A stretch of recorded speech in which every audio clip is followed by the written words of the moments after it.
இப்போ அதிமுகன்னு எடுத்துட்டா அதிமுக பாஜக கூட்டணியில் இருக்காங்க. பாஜக மத்திய அரசுக்கு சென்சாரோட இதை ரிலீஸ் பண்ண வேண்டியதானே? இந்த தாமதத்தை கொடுக்கறது ஒரு விதமான நெருக்கடிகளை கொடுக்கறதுக்காக தான் விஜய்க்கு இவ்வளவு விஷயங்கள் பண்ணிட்டு இருக்காங்க. அது நெருக்கடி கொடுப்பது யாருன்னு எனக்கு தெரியும். தமிழ்நாடு பொறுத்த வரைக்கும் பாஜக தலைமையிலான கூட்டணியா இல்ல அதிமுக தலைமையிலான கூட்டணியா? அதிமுக தலைமையிலான தேசிய ஜனநாயக கூட்டணி. அப்ப எங்க அதிமுக தானே முடிவெடுக்கிற இடத்துல இருக்காங்க. திமுகவை பொறுத்தவரையில் அங்க இன்னும் ஒரு குழப்பத்தை ஏற்படுத்திட்டு இருக்காங்க. ஆனா அடிக்கடி அவங்க வந்து சொல்லிட்டே இருக்காங்களே, நாங்க குழப்பமாலாம் இல்ல, எங்களுக்கு கூட்டணி உறுதியா தான் இருக்கு. இதுக்கு இந்த குழப்பத்துக்கெல்லாம் காரணம் விஜயும் விஜய் கட்சி தான். அங்கீகாரம் கிடைக்கிது அப்படின்னா நம்ம இங்கேயே பயணிக்கலாம். இந்த மாதிரி மனநிலையில தான் காங்கிரஸ் இருக்கே தவிர அவங்களுக்கு ஒன்றும் பெருசாக இன்றைக்கே திமுக அணிலேருந்து விலகி. ஆனால் காங்கிரஸ் தரப்புலையும் 2 விதமான கருத்துக்கள் இருக்கு. விஜய் பக்கம் போகலாம், ஒரு தரப்பு வந்து திமுக பக்கம் போகலாம்னு சொல்றாங்க. இது காங்கிரஸினுடைய கேரக்டர். அது ஸ்டாலின்லாம் முடிவு எடுத்துருப்பாருன்னு தான் நான் நினைக்கிறேன். எல்லாத்தையும் முடிவு பண்ணிவிட்டு அப்புறம் வெயிட் பண்ணுவாங்க, அப்புறம் ரிலீஸ் பண்ணுவார். ஆகையினால இந்த கூட்டணி தேர்தலுக்கு முன்பு உடைவதற்கான சான்சஸ் இல்லை. தேர்தலுக்கு பிறகு உடையுமா? அது இப்போது புதிய அறிமுகம் ஆச்சி ஹோட்டல் சாம்பார் 50 கிராம் ரூபாய் 20 மட்டுமே. தங்கமயில் தை கொண்டாட்டம் சிறப்பு சலுகையாக தங்கம் கிராமிற்கு ரூபாய் 300 முதல் ரூபாய் 600 வரை தள்ளுபடி. இச்சலுகை பிப்ரவரி 1 வரை மட்டுமே. தங்கம் வாங்க தங்கமயிலுக்கு வாங்க. ரெட் நியூஸ் தமிழ் நேயர்களுக்கு வணக்கம். இன்றைக்கு சிறப்பு நேர்காணல்ல மூத்த பத்திரிகையாளர் பாக்கி அவர்கள் இணைஞ்சிருக்காங்க. தமிழ்நாடு அரசியல் 2026 எலெக்ஷனை நோக்கி ஓடிட்டு இருந்தாலும் கூட இங்க கூட்டணி பெரிய ரோலை பண்ணும் எலெக்ஷனை பொறுத்த வரைக்கும். ஸோ இந்த கூட்டணி நேற்றைக்கு ஒரு அறிவிப்பு வந்திருக்கு. இந்த கூட்டணி வெற்றி கூட்டணியா இருக்குமா அப்படின்றத கேட்டு தெரிஞ்சுக்கலாம். வணக்கம் சார். வணக்கம் ரதி, எப்படி இருக்கீங்க? நல்லா இருக்கேம்மா. நேற்றைக்கு அதிமுக தலைமையில் பாமகவில் ஒரு பிரிவினர் வந்து அதிமுக கூட கூட்டணியில் வந்திருக்காங்க. ஏன்னா அதிமுக பாஜகன்றது ஆல்ரெடி கூட்டணி. ஸோ அதுக்கப்புறம் யார் வேணாலும் கூட்டணிக்கு வருவாங்க, யார் வேணாலும் பிரிஞ்சு போவாங்கன்ற நிலைமையில தான் தமிழ்நாடு அரசியல் களத்தை நோக்கி ஓடிட்டு இருக்கோம். ஆனால் அந்த இடத்துல நேற்று பாமகலேருந்து ஒரு தரப்பு மட்டும் வந்து ஜாயின் பண்ணியிருக்காங்க. இன்னொரு தரப்பு திமுக பக்கம் பேச்சுவார்த்தை போயிட்டு இருக்க தகவலும் வந்துகிட்டு இருக்கு. ஸோ இந்த இடத்துல அதிமுக பாமக கூட்டணி வெற்றியை சந்திக்குமா?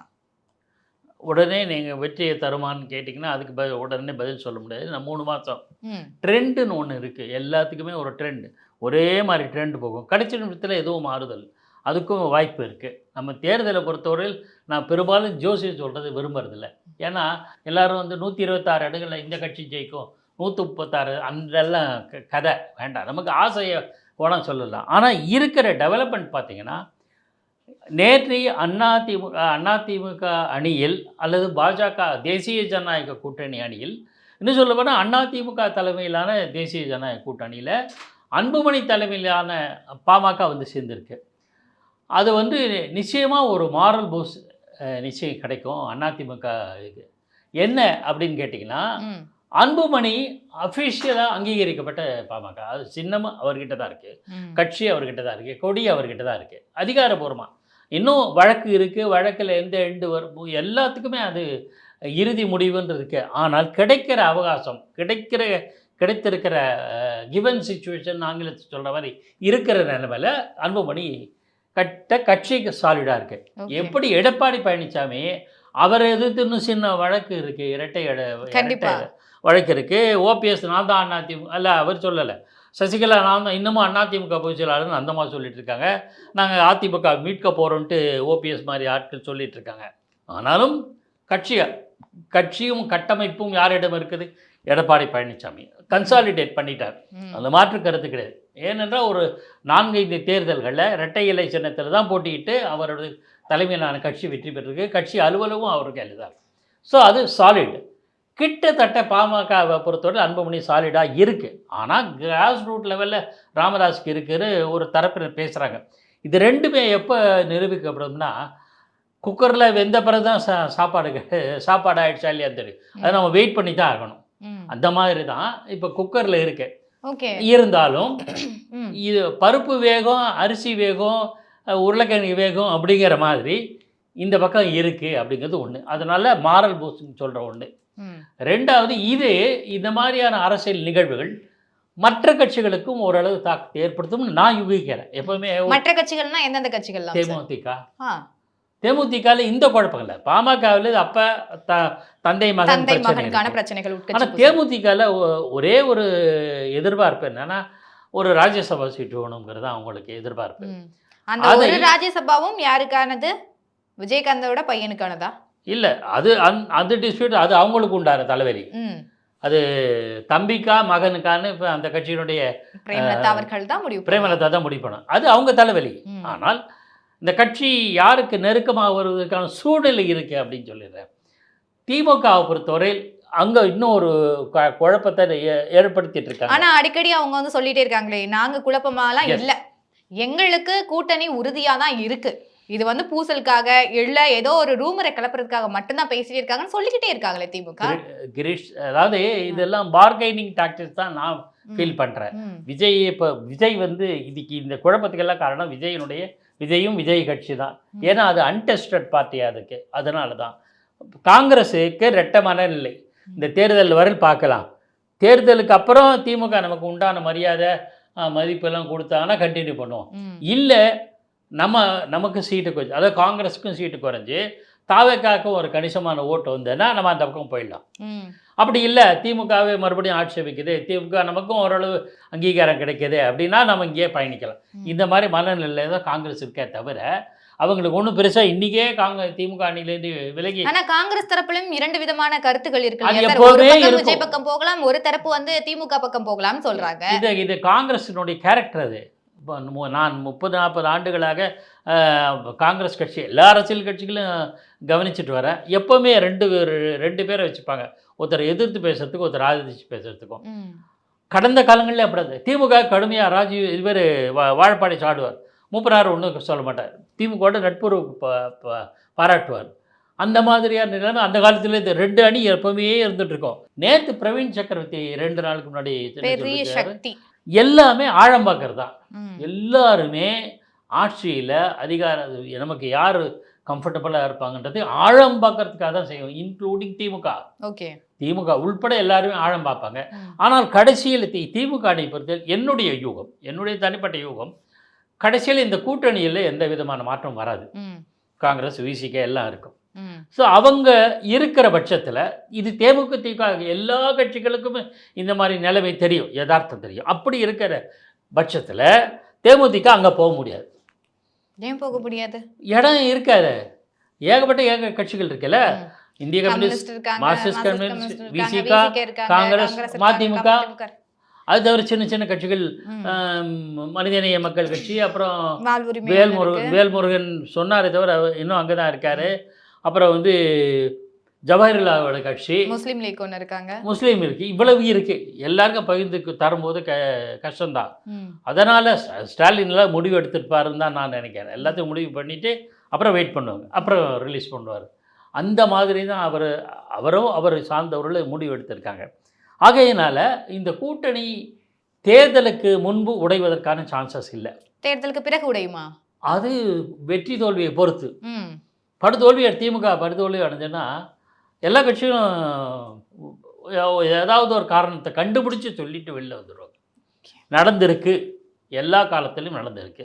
அது ஒரு பக்கம். அந்த சூழலில் இந்த அரசியலை புரிஞ்சுக்கிட்டதுனால தேமுதிக என்ன பண்ணால், அங்கே இனிமேல் கதவுக்கு தட்ட வேண்டாம், தட்டினாலும் நமக்கு இடம் கிடைக்காது.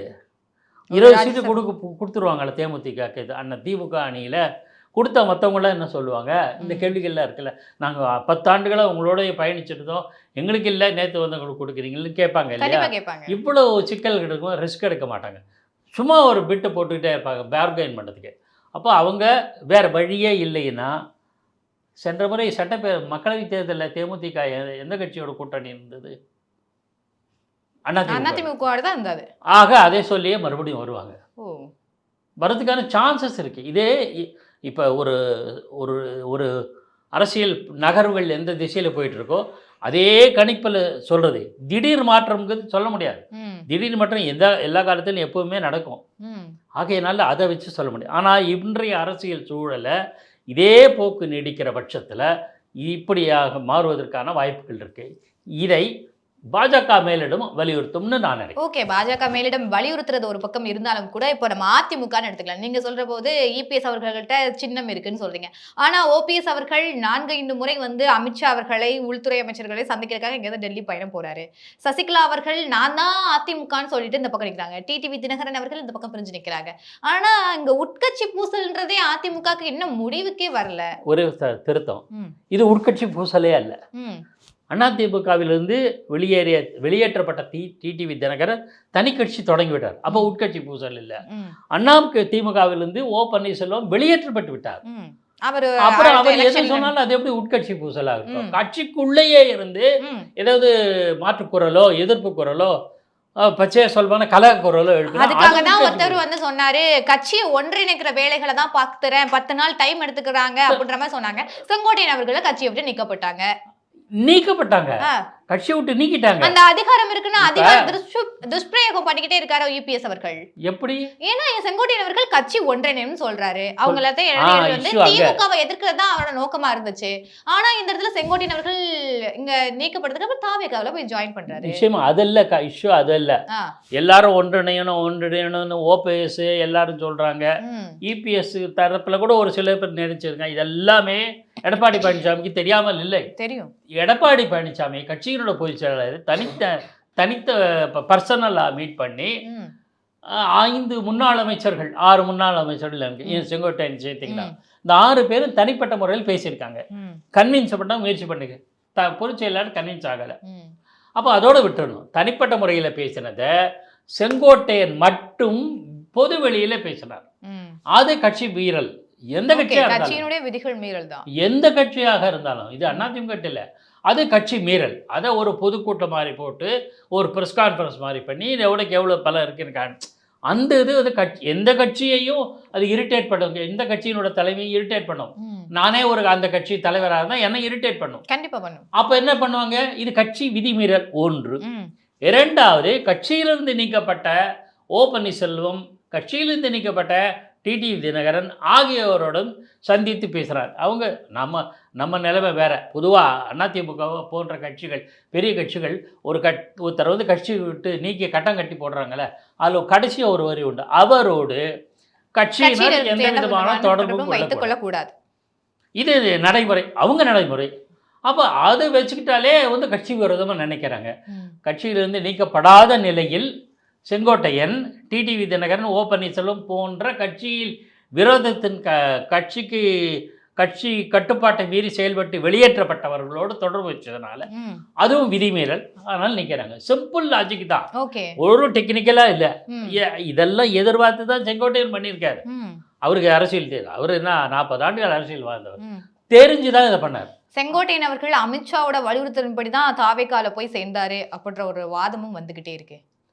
அப்போ தாவேகா எப்போ சேர்ப்பது பாஜகவோட? பாஜக கூட அதுதான் பாஜக. நீங்க சொல்றீங்களே எல்லா பிரச்சனையும் காரணம் விஜய் தான், தாவேகா தான் சொல்றீங்க. இப்போ தாவேகாக்கு ஜனநாயகன்ற ஒரு படம் ரிலீஸ் ஆகாம தணிக்கை குழு ஒரு பக்கம் பிரச்சனை பண்ணிடுறாங்க. சிபிஐ சம்மன் இந்த பக்கம் சம்மன் அனுப்பப்பட்டு இருக்கு.